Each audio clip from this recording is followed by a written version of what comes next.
नमस्कार दर्शकों, आप सभी को राधा स्वामी जी। राधा स्वामी सत्संग ब्यास में होने वाले सत्संग सात संगत को अध्यात्म और जीवन के सच्चे मार्ग से जोड़ने का माध्यम बनते हैं।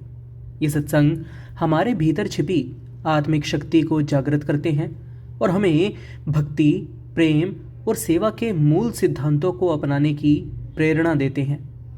आज 17 नवंबर दिन रविवार को ब्यास में आयोजित एक सत्संग में राधा स्वामी सत्संग ब्यास के प्रमुख बाबा गुरिंदर सिंह ढिल्लों जी ने भक्ति, आत्मा और सच्चे मालिक के प्रति समर्पण पर गहरी और सरल व्याख्या दी।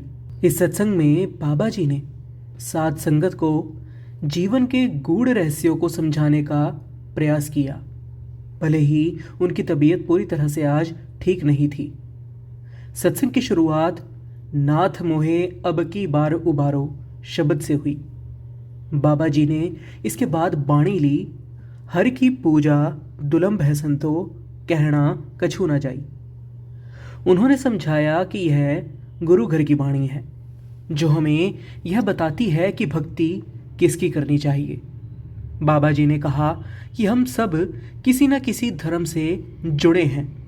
बाबा जी ने कहा कि हम सब जो यहाँ बैठे हैं, हमारा हर किसी का किसी न किसी धर्म से संबंध जरूर होता है। बाबा जी ने समझाया कि जो साधन हमें धर्म के अनुसार बताए गए थे, वे हमारे शुरुआती मार्गदर्शन के लिए थे। बाबा जी ने कहा कि हर देश और हर सभ्यता के अनुसार बाहरी साधन अलग अलग होते हैं। उस समय के साधन उस युग की आवश्यकता के अनुसार थे। उदाहरण देते हुए बाबा जी ने कहा कि जैसे एक बच्चा किसी विषय में कमज़ोर होता है तो माता पिता उसकी ट्यूशन लगवा देते हैं, लेकिन यदि बच्चा केवल उसी एक विषय पर ध्यान दे और बाकी विषयों को छोड़ दे तो वह पास नहीं हो सकता। बाबा जी ने कहा कि हमें पूरे पाठ्यक्रम को समझना और पढ़ना होता है। जब तक हम सभी बातों को समझकर अपने जीवन में लागू नहीं करेंगे, तब तक हमारा उद्धार नहीं हो सकता। बाबा जी ने सवाल किया कि भक्ति किसकी करनी चाहिए। उन्होंने कहा कि आज तक किसी भी धर्म ने यह बात नहीं कही है कि दो मालिक हैं या तीन मालिक हैं। फिर हम खुद को धर्मों और मजहबों में आखिर क्यों बांट लेते हैं?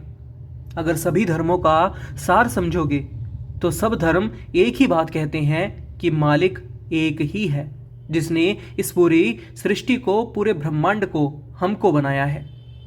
बाबा जी ने 10वें पातशाही का उदाहरण दिया और कहा कि उनके समय में कई नाम प्रचलित थे। 10वें पातशाह ने 1100-1200 नाम लिखते हुए परमात्मा को अनामी कहा, जिसका कोई नाम नहीं है। बाबा जी ने समझाया कि मालिक के जो नाम हम लेते हैं वे जाति या उसकी विशेषताओं के नाम हैं। उन्होंने यह भी कहा कि संत महात्मा जब मालिक को याद करते हैं तो प्रेम और श्रद्धा से करते हैं। बाबा जी ने पलटू साहिब के शब्दों का उदाहरण दिया। पलटू कहे एक है दूसर नाही कोई। उन्होंने बाणी के शब्द हऊ तिसकी आस कर मन मेरे जो सबका स्वामी रह समाए का भी उल्लेख किया। बाबा जी ने कहा कि हमें उसकी ही आस रखनी चाहिए जो सबका मालिक है।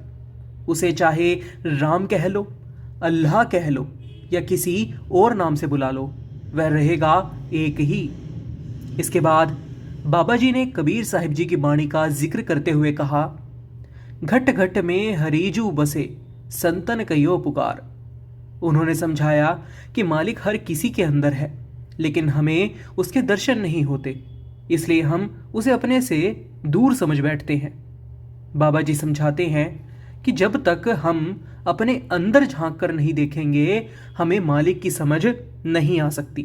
बाबा जी समझाते हैं कि संत जन हमारे अंदर उस प्रकाश को देखते हैं जो हमारे सच्चे स्वरूप को दर्शाता है।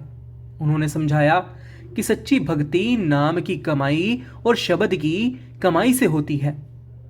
बाबा जी ने पुराने समय का उदाहरण दिया और बताया कि राजा महाराजा पुण्य दान करते थे, लेकिन फिर वे भोग विलास में फंस जाते थे और नरक भोगते थे। उन्होंने समझाया कि मुक्ति केवल नाम और शब्द की कमाई से ही संभव है। मीराबाई का उदाहरण देते हुए उन्होंने कहा कि मीराबाई ने कहा था, पायो जी मैंने नाम रतन धन पायो। बाबा जी ने कहा कि सच्ची दौलत वाकई में केवल वो नाम की कमाई ही है। बाबा जी ने एक और उदाहरण दिया कि गुरु महापुरुष हमारे जीवन में उदाहरण बनकर आते हैं। उन्होंने पहली पातशाही जी की साखी सुनाई, जिसमें एक राजा ने गुरु नानक देव जी का स्वागत करते हुए उन्हें भेंट चढ़ाने की कोशिश की, तो गुरु जी ने कहा कि जो तेरा अपना है वही भेंट करो। राजा ने अपने महल को और अपने शरीर को अपना बताया, लेकिन गुरु जी ने समझाया कि यह सब कुछ भी तुम्हारा नहीं है। तो राजा ने गुरु नानक देव जी से कहा कि हे संत महापुरुष, हे गुरु जी, आप ही मुझे बताइए कि मेरा अपना क्या है। तो गुरु नानक देव जी ने उसे कहा कि तुम मुझे अपना ये अहंकार भेंट कर दो जो तुमने खुद से बनाया है। बाबा जी समझाते हैं कि सच्ची भक्ति वही है जो हमें भजन सिमरन और ध्यान से प्राप्त होती है। बिना भजन सिमरन के हमें कुछ भी हासिल नहीं हो सकता।